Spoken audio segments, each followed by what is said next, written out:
16 membaca buku Alibaba. Kita akan membahas tentang Hua Shengji, industri baru yang memantik revitalisasi kebudayaan Tiongkok. Halaman ke-97.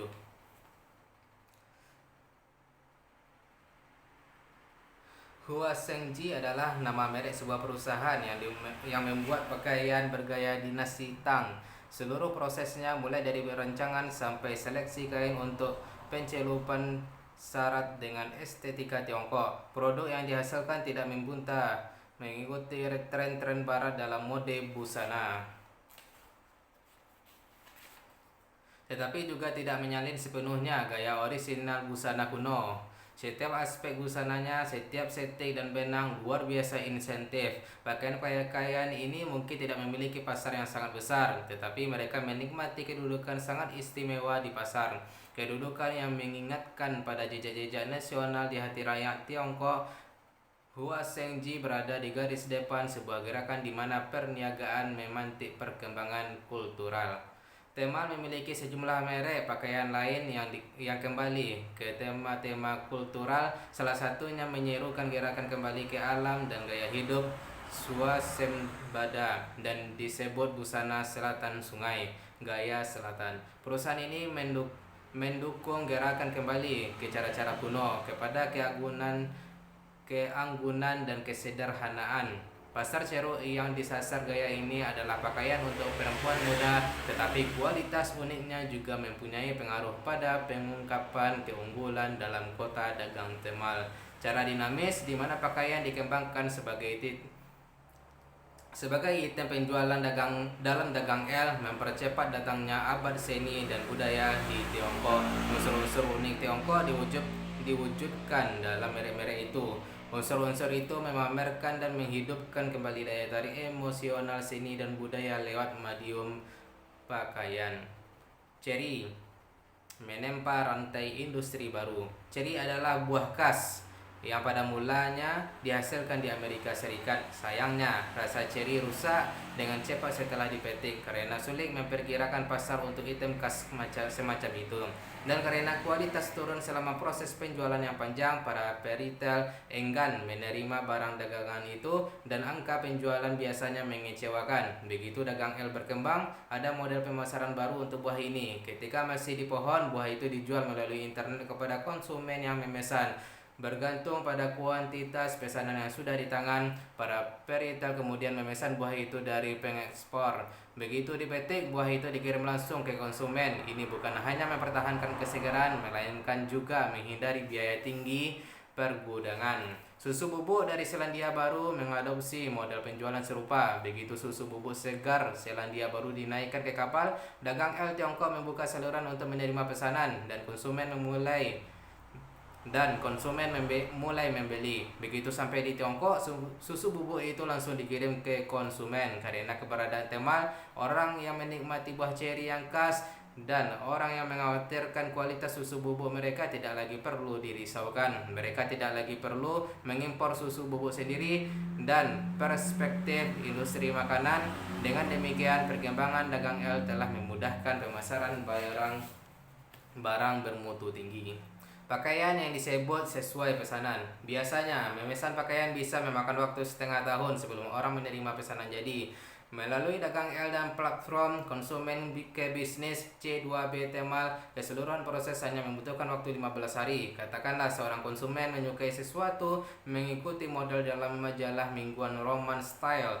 Dia bisa memesannya secara daring dan menerima pakaian itu dalam 2 pekan. Di masa lalu, perusahaan-perusahaan akan mengikuti terlebih dahulu barang-barang yang dia jajakan di sebuah toko induk sebagai strategi pemasaran mereka, kemudian menggeser pakaian itu ke gerai-gerai retail biasa. Pada akhirnya, jika tidak laku dijual luring, mereka akan menawarkannya di internet. Cara berpikir ini sudah dibalik sepenuhnya. Metode baru adalah sebuah model pemasaran pra-penjualan yang menggabungkan bagian akhir rantai supply. Metode ini menurunkan secara radikal biaya usaha di samping memberikan konsumen kepuasan yang lebih utuh. Ans Zone membangun merek yang sangat orisinal. Anzone adalah merek pakaian pria yang kembali ke sebuah bentuk retro gaya London.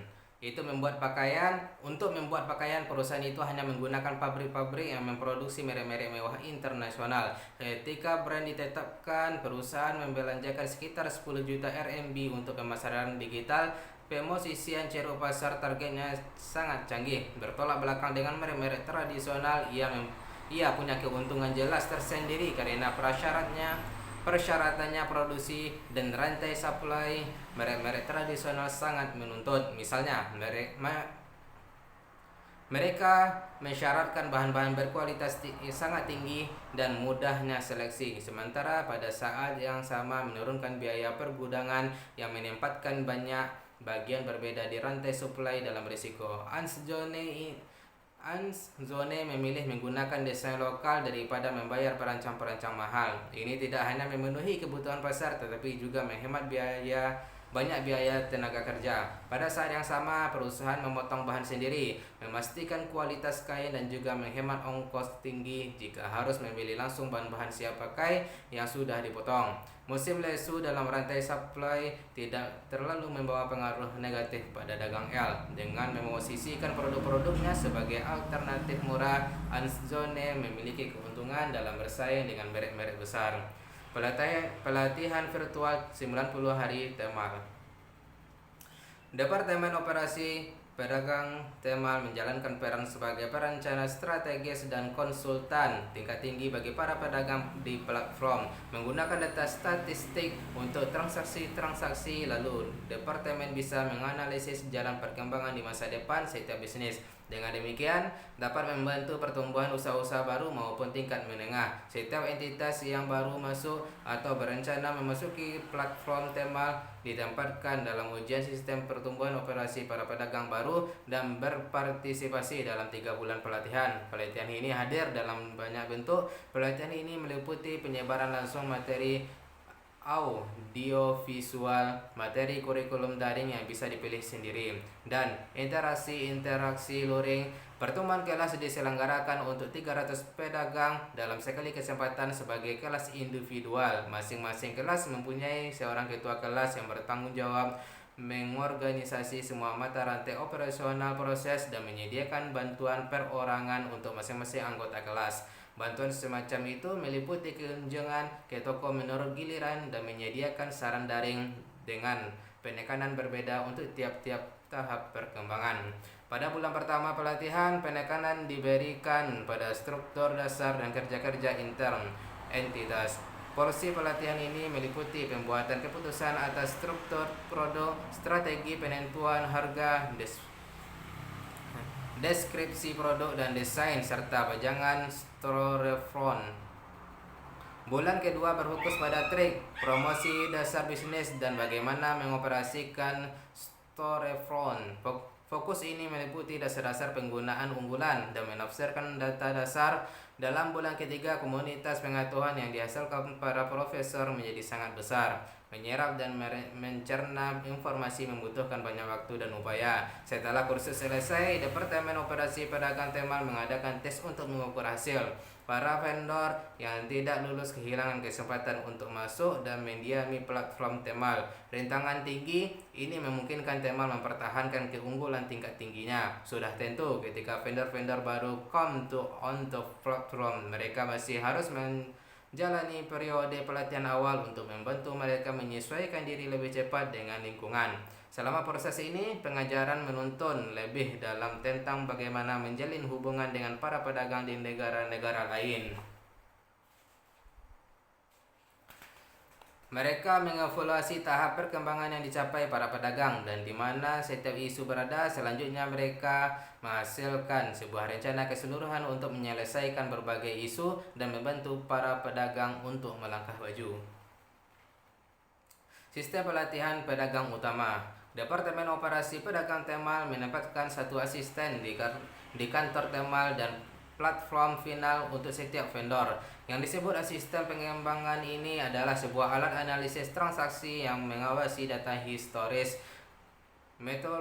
Metodologi utamanya menggunakan perbandingan data. Dengan membandingkan data seorang pedagang tertentu dengan data para pedagang lain, asisten pengembangan mengungkapkan titik krusial isu dan bagaimana mengatasinya. Selanjutnya, merekomendasikan bagian-bagian yang sesuai dari kurikulum pelatihan Temal. Perbandingan data itu terus-menerus dimutakhirkan sehingga kadar pengetahuan yang ditransformasikan menjadi fungsionalitas yang lebih besar sangat tinggi.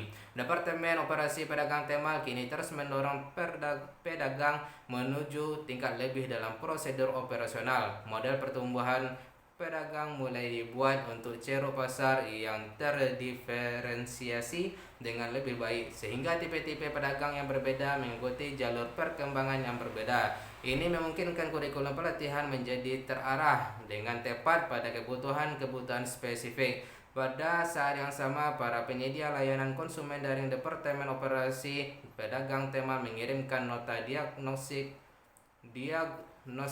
secara berkala untuk tiap pedagang dan menyediakan umpan balik setelah para pedagang melakukan perubahan apa saja. Para pedagang sendiri mengevaluasi apakah rekomendasi-rekomendasi yang ditawarkan itu membantu atau tidak. Antusiasme para pedagang dalam merespon umpan balik adalah apa yang memotivasi tim dalam Departemen Operasi Pedagang Temal. Pelatihan pedagang pertimbangan utama adalah sebuah sistem pelatihan yang berpusat pada apa yang disebut sebagai sektor. Departemen Operasi Pedagang Temal perlu menghubungkan seluruh kategori sektor dan secara berkala merancang kelas-kelas bimbingan untuk pertimbangan utama. Para pedagang dikelompokkan secara khusus menurut karakteristik dan kondisi mereka dievaluasi untuk menggerakkan pelatihan mereka ke arah platformisasi. Hal ini kemudian memungkinkan dilakukannya penyelesaian isu-isu serupa. Upaya-upaya pertimbangan utama Departemen Operasi Pedagang Temal terfokus ke arah ini. Tim serangan puncak adalah Institut Bisnis tingkat tertinggi yang melakukan pelatihan keterampilan di dalam Temal. Tim ini menyatukan bakat paling menonjol termasuk desainer visual dan orang-orang yang terlibat dalam pemasaran dan promosi, clothing, profession, manajemen, TMP, manajemen back-end, manajer, pelayanan konsumen, dan sebagainya. Orang-orang yang bertugas sebagai pengajar di institut adalah para profesional kategori yang sangat berpengalaman. Untuk para vendor besar yang menjual merek-merek terkenal, para penyedia layanan konsumen daring Taobao juga menyediakan layanan di tempat untuk mendorong dan membangun kemitraan strategis jangka panjang.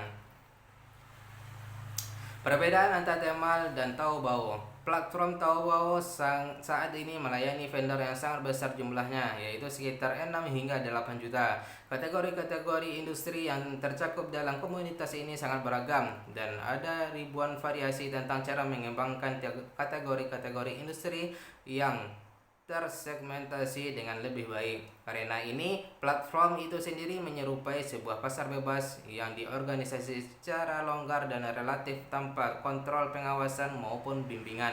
Sebaliknya, Temal secara konsisten berpegang pada prinsip konsentrasi. Platform Temal melayani sekitar 80.000 vendor dan diposisikan untuk menuntun merek-merek yang sangat penting menuju pasar. Pertama, Temal memberikan penekanan yang kuat pada pembatasan jumlah kategori produk dan kontrol kualitas. Ketika terlalu banyak suatu kategori barang muncul di platform itu sendiri turun tangan untuk mencegah banyak vendor serupa terlibat dalam kompetisi harga murah. Kedua, Temal sama sekali tidak akan mengizinkan pemalsuan atau barang-barang bermutu rendah. Begitu mendapati adanya produk rendahan, Temal memberi hukuman sangat keras. Inilah salah satu cara utama Departemen Operasi Pedagang Temal bertindak sebagai penjaga lingkungan dan memenuhi tanggung jawabnya untuk membantu para pedagang untuk tumbuh. Departemen Pengembangan Vendor Taobao bertindak sebagai perlindungan cadangan bagi vendor akar rumput. Seperti Departemen Operasi Pedagang Temal, Taobao memiliki Departemen Pengembangan Vendor. Di Taobao sebetulnya departemen itu disebut juga sebagai Departemen Operasi Vendor. Menggunakan terminologi stafnya yang sangat andal, yang ingin dilakukan departemen ini adalah mengembangkan sebuah lingkungan yang paling cocok bagi kelangsungan hidup toko-toko akar rumput. Idenya adalah Pada saat kompetisi semakin sengit seperti sekarang ini, para vendor mula-mula harus menemukan cara untuk bertahan sebelum mereka bisa mulai berbicara tentang inovasi. Baru setelah itu mereka punya cukup kekuatan real untuk berinovasi. Departemen Pengembangan Vendor Taobao terdiri atas 6 divisi utama berikut: layanan dasar, layanan transaksi, layanan peralatan seperti dekorasi toko, penempatan ilustrasi, layanan evaluasi, layanan kontrol kualitas, standarisasi, dan layanan pemberitahuan. Tiap-tiap divisi menangani tugasnya sendiri dan mengerahkan upayanya untuk membantu para vendor Taobao bertahan dan tumbuh. Tidak sulit bagi mereka yang sering mengunjungi situs Taobao untuk menangkap kesan bahwa Taobao semakin pecah dan situs-situs baru bermunculan yang dengan terlalu bersemangat. Pada malam menjelang 11.11 Shopping Festival tahun 2013, setiap kategori individual barang-barang memiliki puluhan dan bahkan terkadang ratusan nama toko di mana para konsumen bisa memilih berbagai produk. Ragam produk yang sangat banyak itu dimaksudkan untuk mendorong konsumen agar membeli berkenaan dengan acara-acara promosi. Upaya-upaya pemasaran sangat kreatif dan sukses. Orang bisa membuka sembarang laporan data Institut Riset Alibaba dan melihat tumpukan demi tumpukan laporan-laporan statistik kabar baik. Pada Juni 2014, jumlah vendor dalam kategori penjualan tahunan di bawah 100.000 RMB meningkat sebanyak 60%. Jumlah vendor dengan penjualan antara 100.000 dan 1 juta RMB meningkat 30%. Dan mereka dengan penjualan di atas 1 juta RMB naik sebanyak 33%. Kini pada level 1 juta, rencana target penjualan 2 juta di Taobao bisa diharapkan segera tercapai. Pada Mei 2012, Taobao memiliki 5.964.460 vendor daring. Begitu situs ini dirumuskan ulang, angka-angka yang diumumkan kepada publik itu lenyap untuk selamanya. Namun, selama wawancara dengan staf Taobao, kami tahu dari sumber-sumber internal bahwa jumlah mutakhirnya sekarang sekitar 8 juta. Mengingat bahwa platform itu menampung segalanya, mustahil Taobao bisa secanggih dan setegas Tmall. Ia tidak bisa menangani setiap vendor yang bermaksud menetap di platform maupun yang sudah menetap. Departemen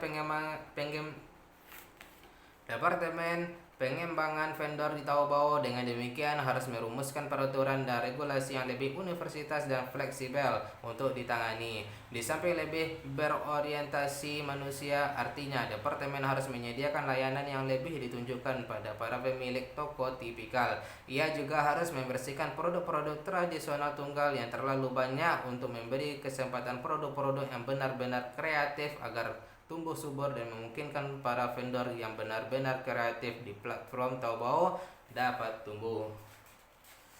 Pada 2012, Jack Ma menekankan 2 poin dalam sebuah pidato di Konferensi Dagang Nasional Tiongkok. Pertama, ia mengatakan bahwa Taobao akan mengurangi mata rantai perantara dan memungkinkan para vendor memiliki kontak langsung dengan saluran. Kedua, dia mengatakan bahwa perusahaan akan melatih 1 juta vendor dengan volume penjualan tahunan di atas 1 juta RMB. Dari sinilah rencana 2 juta berasal. Sebagaimana sudah disebutkan tadi, pada Januari 2013, sebagaimana Jack Ma menegaskan bahwa dia akan melakukan beberapa bulan sebelumnya, dengan tegas dia memecah Alibaba Group menjadi 25 kelompok bisnis terpisah.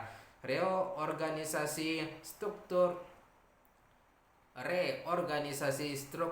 Alibaba yang kedua ini memancing dugaan luas di dunia luar. Apakah yang dimaksud Jack Ma dengan pengurangan jumlah mata rantai perantara menunjukkan bahwa Alibaba akan mendelegasikan kewenangan semakin jauh ke lini bawah? Dengan kata lain, menghilangkan sebagian kontrol. Apakah pengurangan peran platform pihak ketiga akan menyebabkan sebuah pembangunan ulang kepercayaan antara pembeli dan penjual? Apakah regulasi pengawasan toko akan menjadi lebih ketat atau lebih longgar? Apa yang disembunyikan Taobao ketika merancang serangkaian pembaruan ini? Mengingat begitu banyaknya jumlah vendor, apakah Taobao benar-benar berniat melepaskan kontrol, memberikan lebih banyak kebebasan? Mari kita lebih mendekati Departemen Pengembangan Vendor yang terkait begitu erat dengan pertumbuhan para pengusaha dan mengetahui apa arti semua itu.